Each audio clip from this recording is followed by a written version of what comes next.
جہنم ہی تھا، میں تو جاتا مجھے سرکار نے جانے نہ دیا۔ الحمدللہ رب العالمین، والصلاة والسلام علی سید المرسلین، اما بعد فاعوذ باللہ من الشیطان الرجیم، بسم اللہ الرحمن الرحیم۔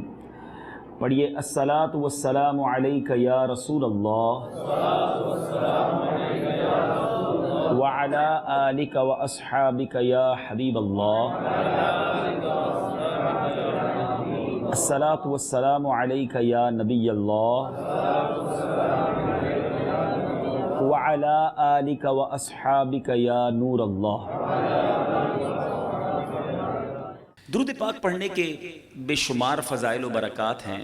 مصطفیٰ جان رحمت، شمع بزم ہدایت، نوشہ بزم جنت، پیکر جود و سخاوت، منبع علم و حکمت، صلی اللہ تعالیٰ علیہ وسلم کی ذات وہ مہکی مہکی اور پیاری پیاری ذات ہے کہ جن پر درود پڑھیں تو سبحان اللہ کیسے کیسے فضائل ہیں، عقلیں حیران ہو جاتی ہیں۔ ایک بہت خوبصورت حدیث، بعض صحابہ کرام نے فرمایا کہ جس محفل میں، جس مجلس میں نبی پاک علیہ السلام پر درود پاک پڑھا جاتا ہے، اس مجلس سے ایک نہایت پاکیزہ خوشبو مہکتی ہے۔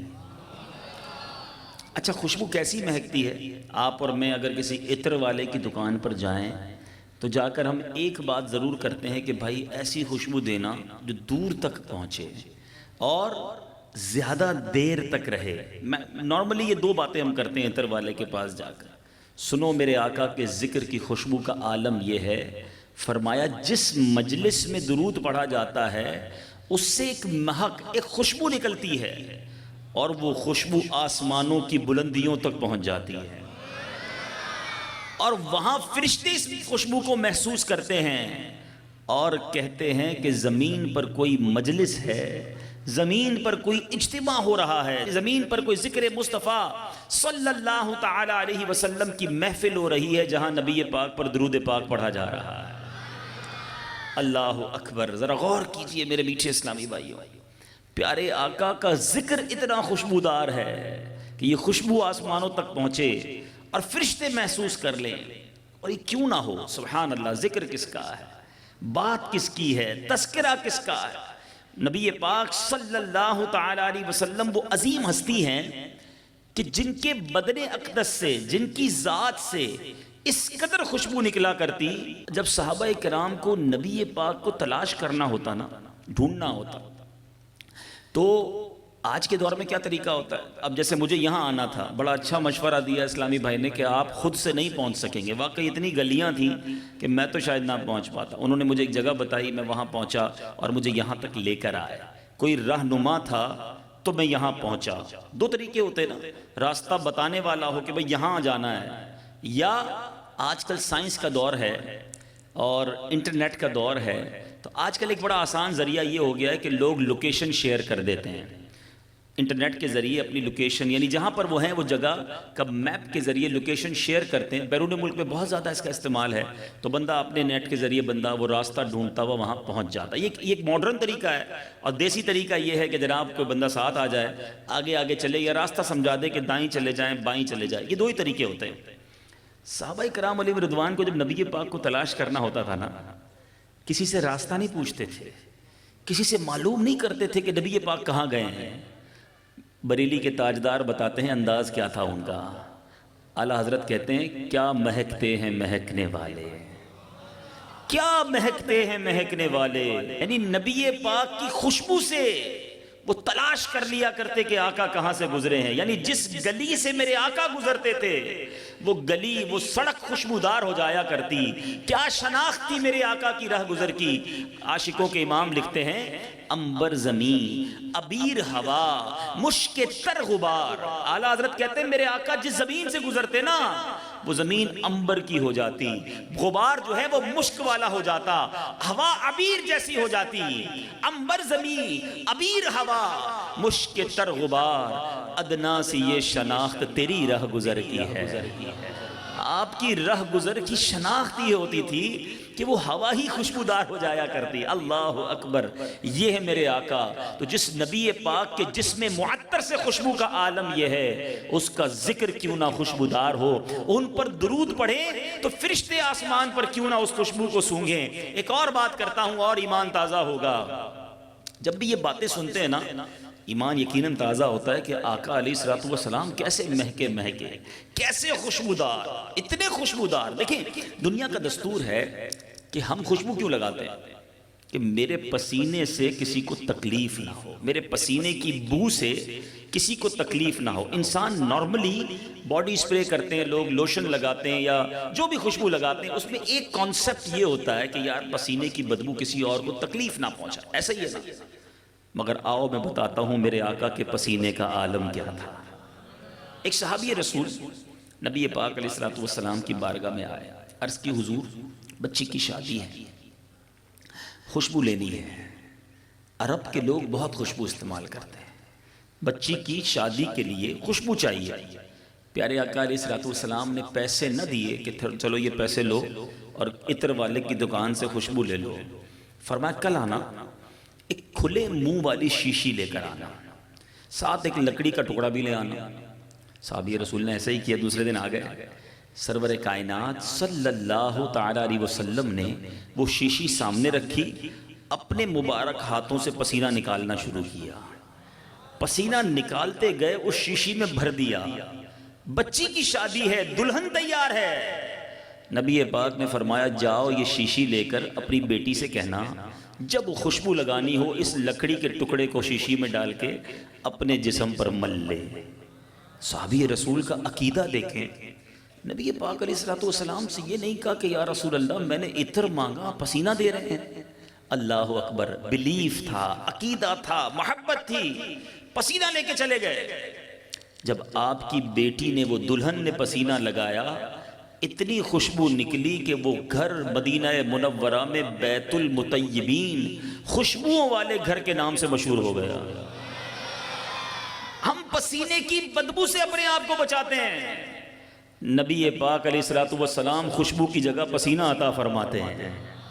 اعلیٰ حضرت لکھتے ہیں نا، واللہ جو مل جائے میرے گل کا پسینہ، واللہ جو مل جائے میرے گل کا پسینہ، مانگے نہ کبھی عطر نہ پھر چاہے دلہن پھول۔ ارے دلہن کو پھول بھی نہیں چاہیے، عطر بھی نہیں درکار ہوگا، اگر نبی پاک کا پسینہ مل جائے تو یہ ہے میرے آقا۔ ان کا ذکر کیوں نہ مہکا مہکا ہو، درود پڑھتے رہا کرو کہ یہاں درود پڑھو گے آسمانوں تک خوشبو پہنچے گی۔ اور اب عشق والی ایک اور بات کر دیتا ہوں، یہ باتیں جب سن رہے ہیں تو ایمان تو تازہ ہو رہا ہے، مگر کسی دل کے کونے میں یہ خیال بھی آتا ہوگا کہ یار 1400 سال پہلے صحابہ کرام نے وہ خوشبو سونگھی، کیا ان کو لطف آتا ہوگا؟ ہم تو نہیں سونگ سکے۔ سچ بتاؤں، آج بھی کوئی عاشق رسول مدینے چلا جائے، یقین جانے جو گئے ہیں مدینہ شریف وہ میری بات کو اقرار کر لیں گے، آج بھی چلے جائے کوئی مدینہ شریف، ایک ہی شرط ہے، عشق والی ناک ہونی چاہیے۔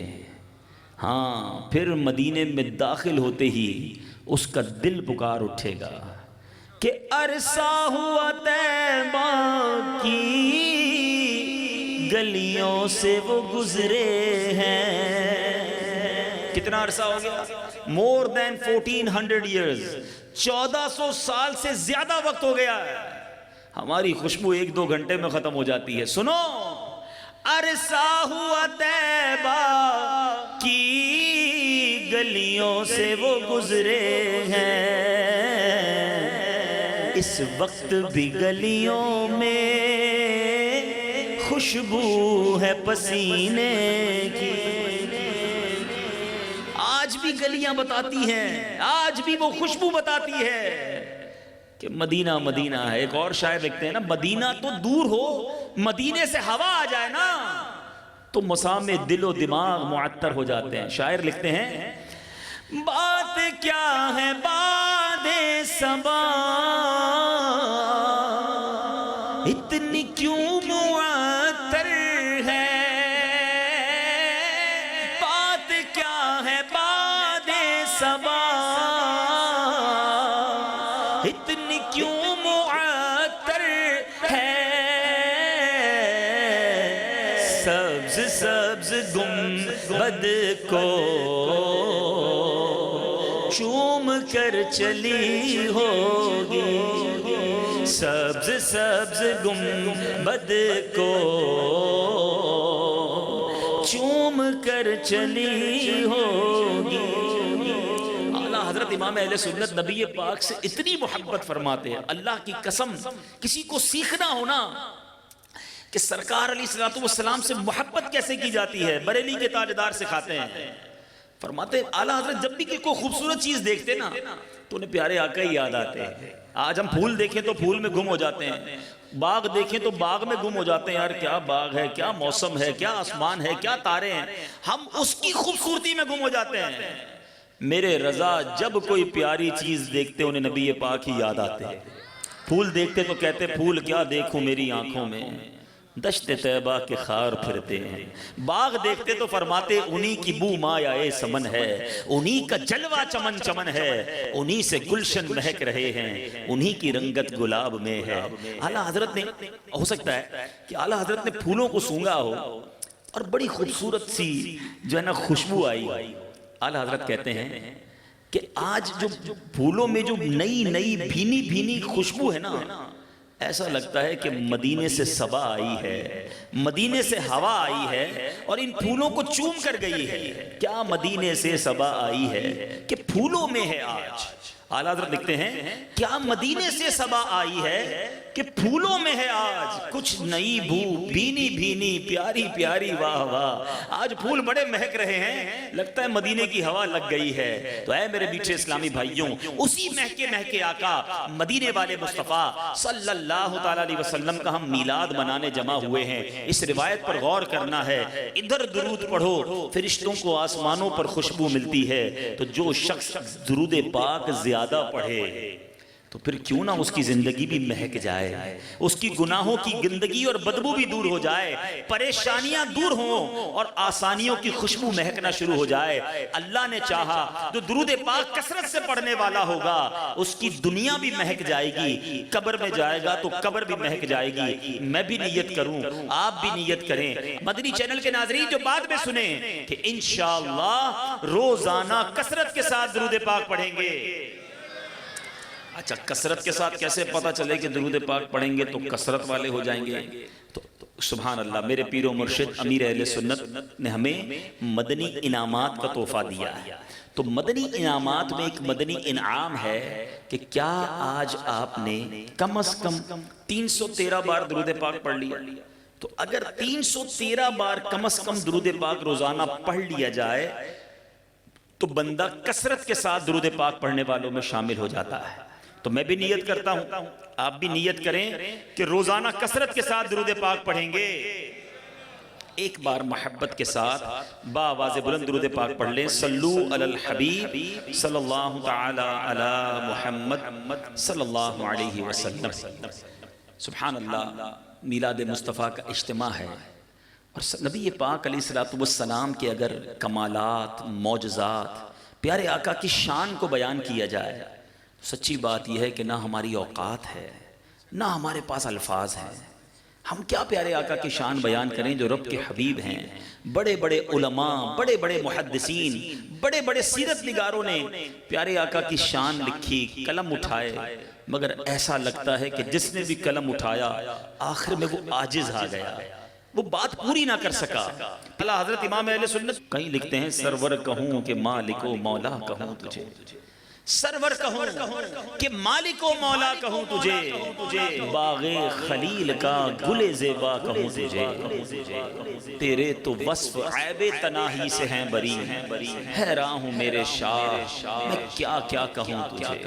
یہ شعر کئی بار سنا ہوگا، چلو آج خاموش کالونی کے اسلامی بھائیوں کو اس شعر کا مطلب سمجھا دیتا ہوں، ہمیشہ اور خوشی آ جائے گی۔ اعلیٰ حضرت نے پتہ کیا بات کی ہے، سمجھو، عیب تناہی یہ کون سا عیب ہے؟ تنہائی کس کو کہتے ہیں؟ مثال کے طور پہ میں اگر ابھی آپ سب کو کاغذ اور قلم دے دوں کہ ایسا کرو اپنی فیوریٹ پرسنالٹی، جس شخصیت کو آپ بڑا پسند کرتے ہیں اس کی تعریف لکھیں، اس کے اوصاف لکھیں، اس کی اسپیشلٹیز لکھیں، تو آپ لکھنا شروع کریں گے بڑا خوبصورت ہے، بڑا نرم ہے، بڑا شفیق ہے، بڑا مہربان ہے، احسان کرنے والا ہے، مصیبت میں کام آنے والا ہے۔ لکھتے لکھتے تھوڑی دیر بعد آپ سارے مجھے کاغذ بھی واپس دے دیں گے، قلم بھی واپس دے دیں گے، میں کہوں گا کیا ہوا؟ تو آپ کہیں گے بات پوری ہو گئی۔ کسی نے 25 لکھے ہوں گے، کسی نے 50 لکھے ہوں گے، کوئی 40 اوصاف لکھے گا، ایسا ہی ہے نا؟ اعلیٰ حضرت کہتے ہیں یہ بات پوری ہو جانا بھی تو ایک عیب ہے، اوصاف کا ختم ہو جانا، تناہی اینڈ ہو جانا، فرماتے یہ بھی عیب ہے۔ آقا آپ کی ذات وہ ہے جس کے اوصاف ختم ہی نہیں ہوتے ہیں۔ اللہ اکبر یا رسول۔ اب مزہ آئے گا اس شعر کو سننے کا۔ سنو، آقا علیہ السلام وہ ہستی ہیں، آج 1400 سال گزر گئے، سیرت نگار سیرت لکھ رہے ہیں، مگر بات ہے کہ پوری نہیں ہو رہی ہے، کمپلیٹ نہیں ہو رہی ہے۔ اعلیٰ حضرت فرماتے ہیں تیرے تو بس عیب تناہی سے ہیں بری، حیران ہوں میرے شاہ، میں کیا کیا کہوں تجھے کن رضا نے ختم سخن اس پہ کر دیا، خالق کا بندہ خلق کا آقا کہوں تجھے، تو میرے آقا کی شان ہم بیان کر ہی نہیں سکتے، مگر آج ایک ایسا موضوع لے کر آیا ہوں جو انشاءاللہ ہم سب کو بہت فائدہ دے گا اگر توجہ کے ساتھ سنیں۔ پیارے آقا کے معجزات پر اگر بات کی جائے تو اتنے معجزات ہیں، یاد رہے ہر نبی کو اس کے دور کے مطابق معجزہ عطا کیا گیا، جیسا ان کا دور ویسے معجزہ۔ حضرت عیسیٰ علیہ السلام کے دور میں بڑے بڑے ڈاکٹرز تھے، علاج کرتے تھے، آپ کو ایسا معجزہ اللہ نے دیا کہ آپ کوڑی پر ہاتھ پھیرتے وہ کوڑی کا کوڑ ختم ہو جاتا، آپ اندھے کی جو مادرزاد اندھا ہوتا اس پر دم کرتے اس کی آنکھیں آ جاتی۔ اس زمانے کے ڈاکٹرز نے کہا مریض کو تو ہم بھی ٹھیک کر لیتے ہیں، آپ بھی ٹھیک کر لیتے ہیں، مردے کو ہم زندہ نہیں کر سکتے۔ حضرت عیسیٰ کو رب نے ایسا معجزہ دیا کہ آپ اللہ کی عطا سے مردوں کو زندہ کر دیا کرتے۔ حضرت موسیٰ علیہ السلام کا دور جادوگروں کا دور تھا، اب ان کا مقابلہ تھا، ان کو زیر کرنا تھا، حق کی دلیل دینی تھی۔ اللہ نے آپ کو عصا کا معجزہ دیا، آپ کو ید بیضا کا معجزہ دیا، آپ کے ان معجزات کی برکت سے بڑے بڑے جادوگر زیر ہو گئے، جیسا دور ویسا معجزہ۔ میرے آقا کی جب تشریف آوری ہوئی تو نبی پاک علیہ السلام یاد رہے خاتم النبیین ہیں، میرے آقا کے بعد اب کسی اور نبی نے نہیں آنا، نبوت کا دروازہ نبی پاک پر بند ہوا، رہتی دنیا تک قیامت تک میرے آقا ہی کا دور ہے۔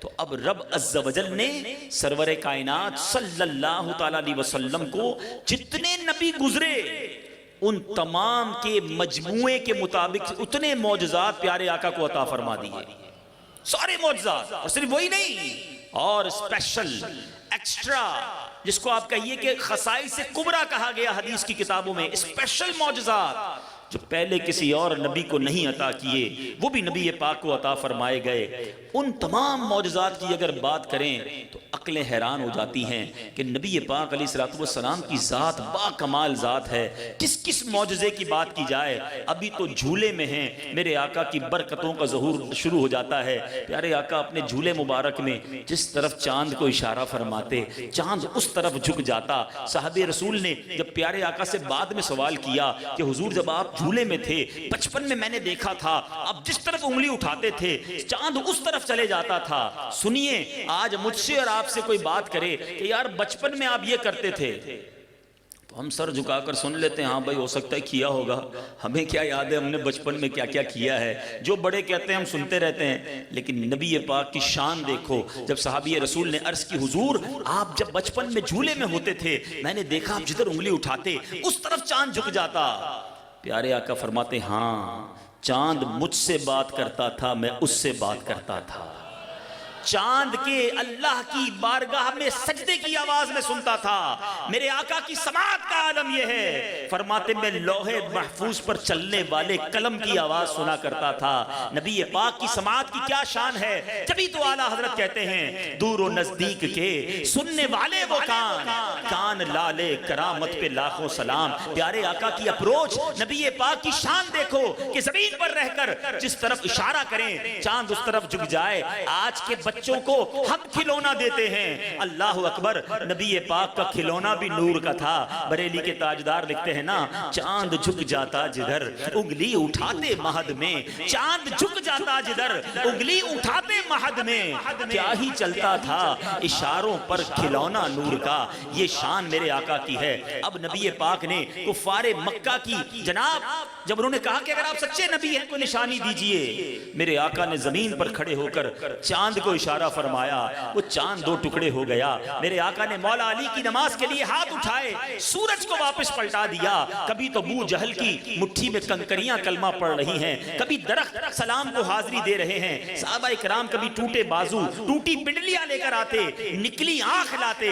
میرے آقا دم فرماتے, آنکھ پہلے سے زیادہ روشن فرما دیتے, ہاتھ جوڑ دیتے, پیر سلامت ہو جاتے, تلوار ٹوٹ جاتی, آقا لکڑی اٹھا کر دیتے, وہ لکڑی تلوار بن جایا کرتی. کس معجزے کی بات کی جائے, جتنا بیان کریں وہ کم ہے. مگر ایک بات ضرور ہے, یہ تمام معجزات جتنی بار سنتے ہیں ایمان تازہ ہوتا ہے, نبی پاک سے مزید محبت بڑھتی ہے.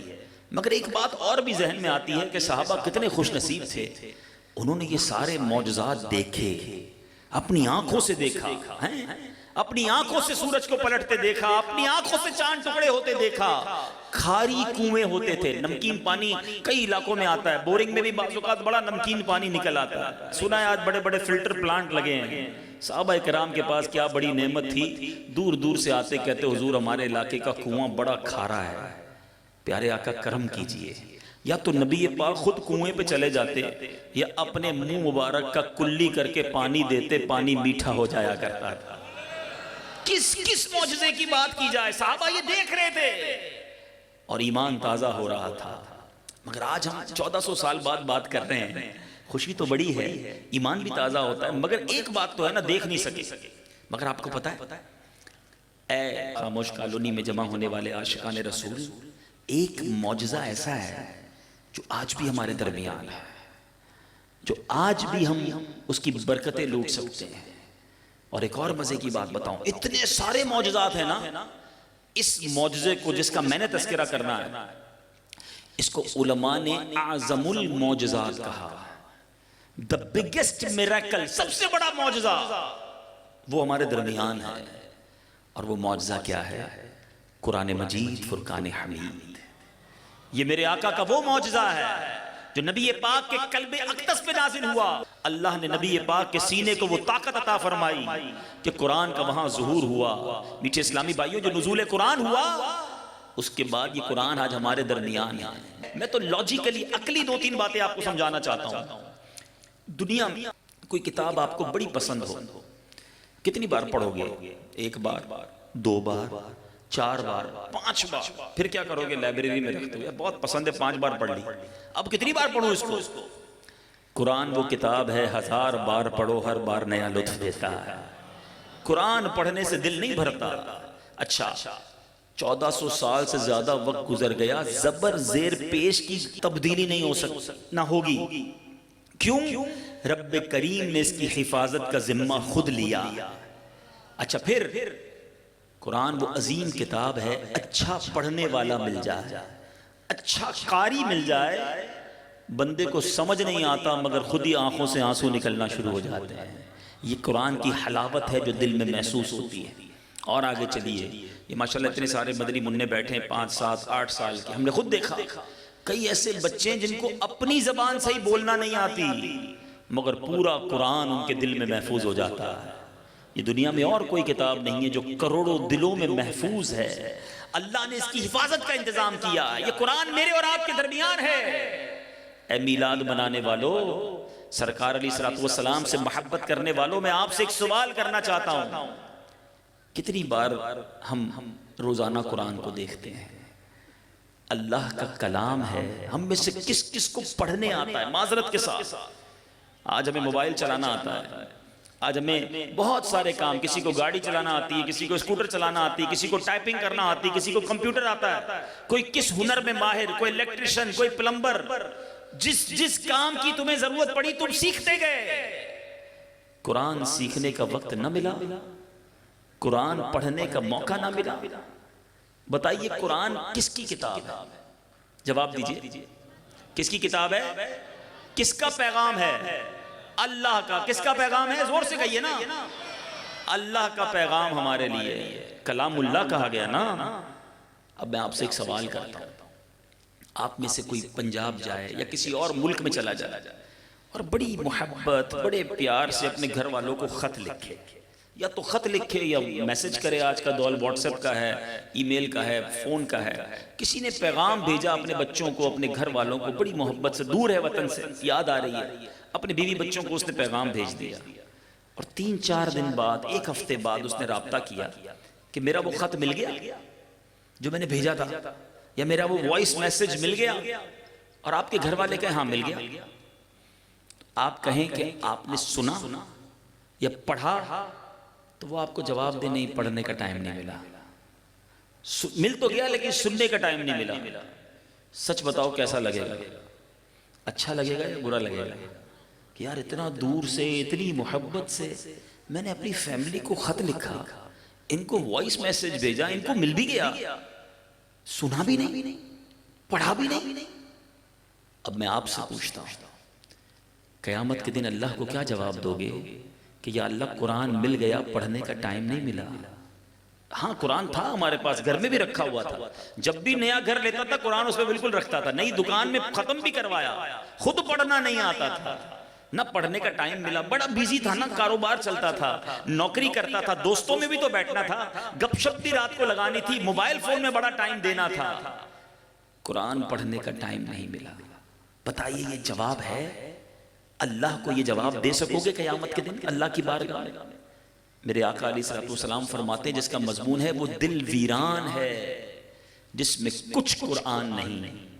ہم میں سے کتنوں کو پرابلم یہ ایک تو پڑھتے نہیں، پڑھیں تو پڑھنا آتا نہیں، شوق بھی نہیں، حالانکہ قرآن خدا کی قسم آپ پڑھتے جائیں رحمتیں نازل ہوتی جائیں گی۔ احادیث کا مضمون ہے، آپ کی بیماریاں، پریشانیاں، بے روزگاریاں، آپ کے گھریلو لڑائی جھگڑے، بہت ساری چیزیں، آپ قرآن پڑھیں گھر میں رحمتیں برسیں گی، دکان میں پڑھیں دکان میں رحمتیں برسیں گی۔ حضرت اسید رضی اللہ عنہ کا واقعہ ہے، ایک بار آپ قرآن پڑھ رہے تھے، باہر آپ کا بیٹا بیٹھا ہوا تھا، گھوڑا بندھا ہوا تھا، گھوڑا اچھلنے لگا، آپ کو ڈر لگا کہ میرے بچے کو کوئی گھوڑا کچل نہ دے، آپ رک گئے، گھوڑا بھی ٹھیک ہو گیا، پھر قرآن پڑھا، پھر گھوڑا اچھلنے لگا، پھر رک گئے، تیسری بار قرآن پڑھا، پھر گھوڑا اچھلنے لگا، آپ نے قرآن بند کیا، جا کے اپنے بیٹے کو اٹھایا، جب چھوٹے بیٹے کو اٹھایا آسمان کی طرف نظر کی، بڑا عجیب منظر تھا، بہت ساری کندیلیں، فانوس، روشن دان نظر آ رہے تھے، آپ حیران ہوئے یہ ماجرا کیا ہے؟ صبح دربار رسالت میں حاضر ہوئے، عرض کی حضور رات بڑا عجیب معاملہ ہوا، میں تلاوت کر رہا تھا،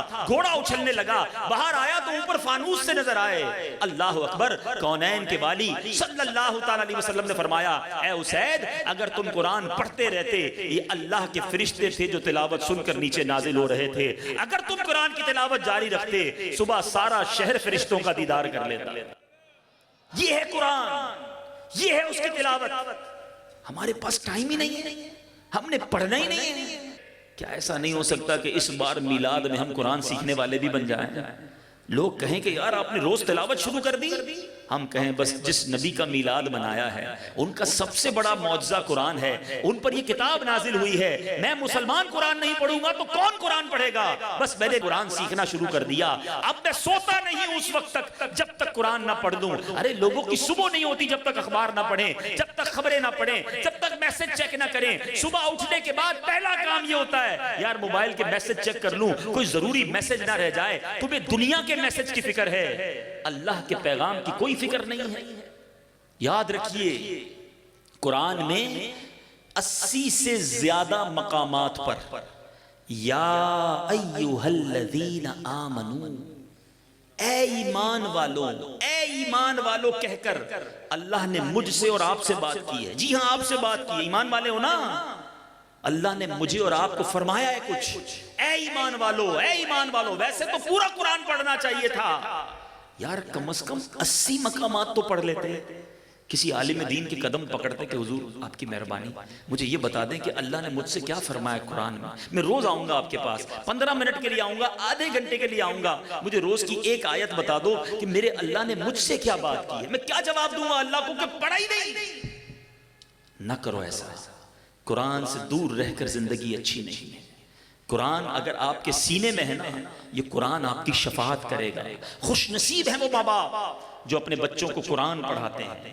قیامت کے دن کچھ والدین کو عزت کا تاج پہنایا جائے گا، تو والدین عرض کریں گے مولا یہ اتنی عزت کیوں؟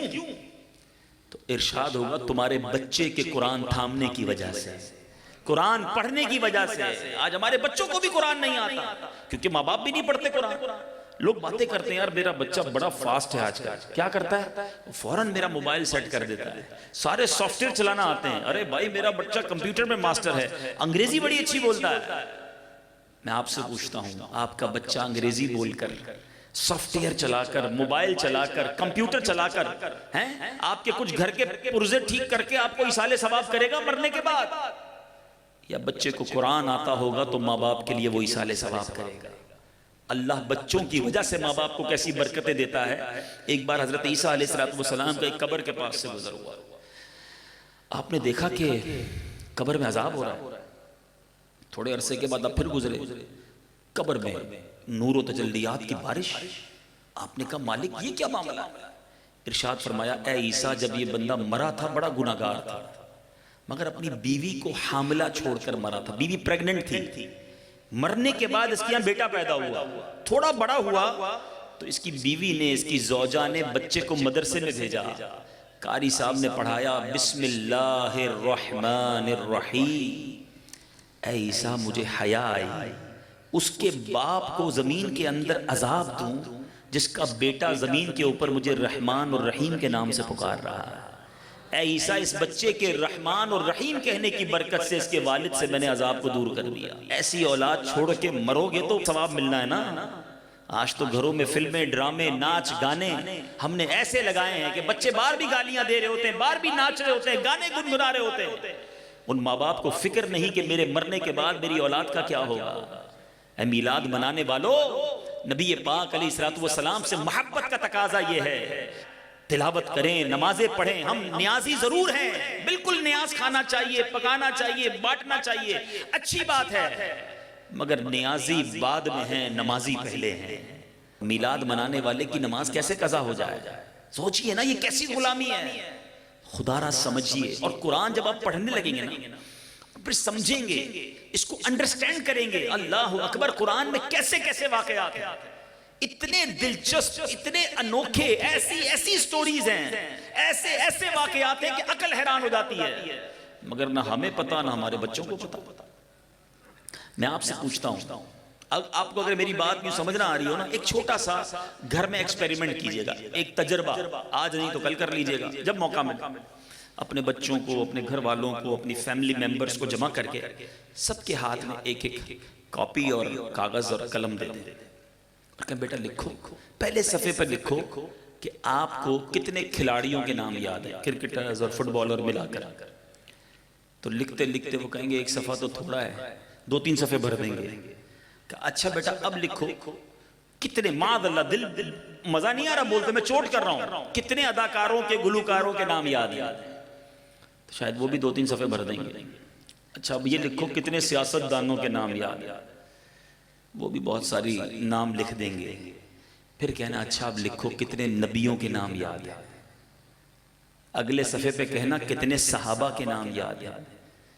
پھر کہنا اچھا یہ لکھو کتنے ولیوں کے نام یاد ہیں۔ یہی کاپی جو ہے نا آپ کو آپ کا اور آپ کی فیملی کا موجودہ جو معاملہ ہے آپ کے سامنے رکھ دے گی کہ کدھر جا رہے ہیں، کس طرف جا رہے ہیں۔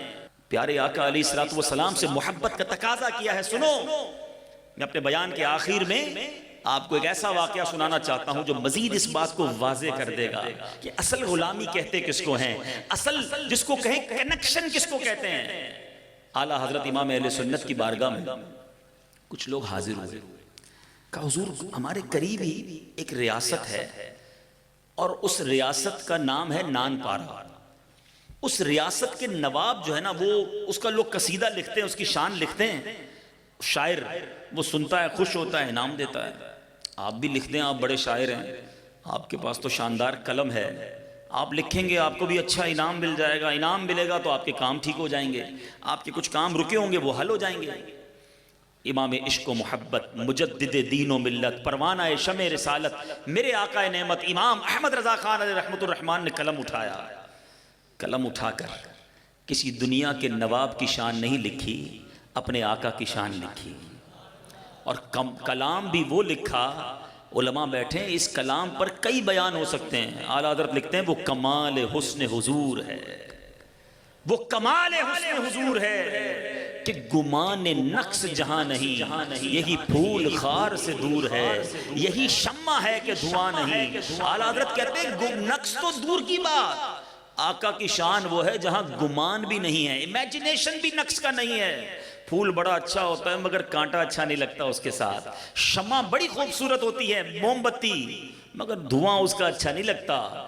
اعلیٰ حضرت لکھتے ہیں میرے آقا وہ نعمت ہے جس کے ساتھ کوئی زحمت نہیں. آقا وہ پھول ہیں جس کے ساتھ کانٹا نہیں، وہ شمع ہیں جس کے ساتھ دھواں نہیں. اعلیٰ حضرت کہتے ہیں آقا کا کلام کیسا تھا، میں نثار تیرے کلام پر ملی یوں تو کس کو زبان نہیں. وہ سخن ہے جس میں سخن نہ ہو، وہ بیان ہے جس کا بیان نہیں. آقا تیرے آگے یوں ہیں دبے لچے، فصحا عرب کے بڑے بڑے، کوئی جانے منہ میں زبان نہیں بلکہ جسم میں جان نہیں. کلام لکھتے لکھتے لکھتے آخر میں جو مقطع میرے رضا نے لکھا، یہ میرے بیان کا یوں سمجھیے آج کا آپ سب کے لیے میسج ہے. اعلیٰ حضرت ہی کا پیغام دیتا ہوں. لکھتے ہیں کروں مدح اہل دول رضا، اے رضا میں پیسوں والوں کی مدح سرائی کروں، پیسوں والوں کی شان بیان کروں. کروں مدح اہل دول رضا، پڑے اس بلا میں میری بلا، میں گدا ہوں اپنے کریم کا، میرا دین پار آئے نان ہے. گدا کہتے ہیں غلام، کہتے ہیں میں اپنے آقا کا غلام ہوں، میرا دین روٹی کا ٹکڑا تھوڑی ہے کہ پیسے کے لیے بیچتا پھروں اسے. اے غلامان مصطفیٰ صلی اللہ تعالی علیہ وسلم یہی پیغام دل پہ نقش کر لو. میں گدا ہوں اپنے کریم کا، میں غلام ہوں اپنے آقا کا، میرا دین روٹی کا ٹکڑا نہیں ہے. اے نبی پاک صلی اللہ تعالی علیہ وسلم سے محبت کرنے والوں، اس وقت کیا ہو جاتا ہے جب کوئی بے حیائی کا منظر سامنے آتا ہے، جب فلمیں ڈرامے گانے باجے دیکھتے ہو، کیوں یاد نہیں آتا کہ میں گدا ہوں اپنے کریم کا، میرا دین پار آئے نہ نہیں.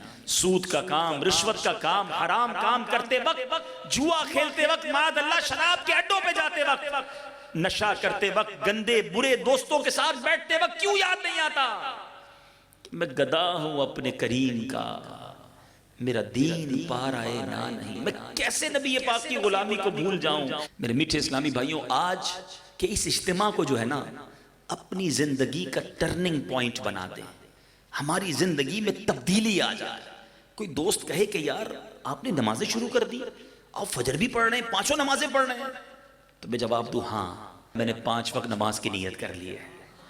یار اب آپ کے منہ سے گالی نہیں نکلتی، آپ بڑی شائستہ گفتگو کرنے لگ گئے، تو میں کہوں ہاں میں سچی بات کرنے والے آقا کا غلام ہوں، میں نے یہ بری باتیں کرنا چھوڑ دی ہیں. کوئی کہے یار اب تم بے حیائی اور برائی کے کام نہیں کرتے، فلمیں ڈرامے نہیں دیکھ رہے آج کل، نہیں میں نبی پاک کا غلام ہوں، آقا کا امتی ہوں. آقا علیہ الصلوۃ والسلام وہ ہستی ہیں، ایک بار توجہ فرما لی نا نبی پاک نے، بڑی امید ہے مجھے آقا کی رحمت سے، بڑی امید ہے کہ گنبد خضرا کے مکی کی ضرور نظر ہو رہی ہوگی ہم پر کہ میرے غلام میرا ذکر کر رہے ہیں.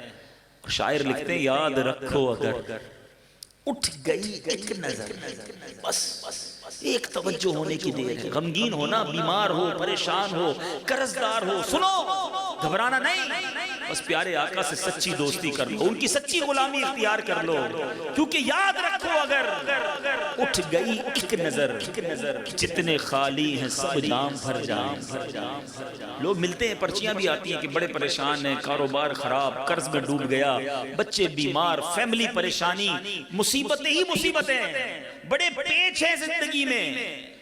عاشقوں کے امام کہتے ہیں گھبرانا نہیں، قسمت میں لاکھ پیچ ہوں، 100 بل 1000 کچ.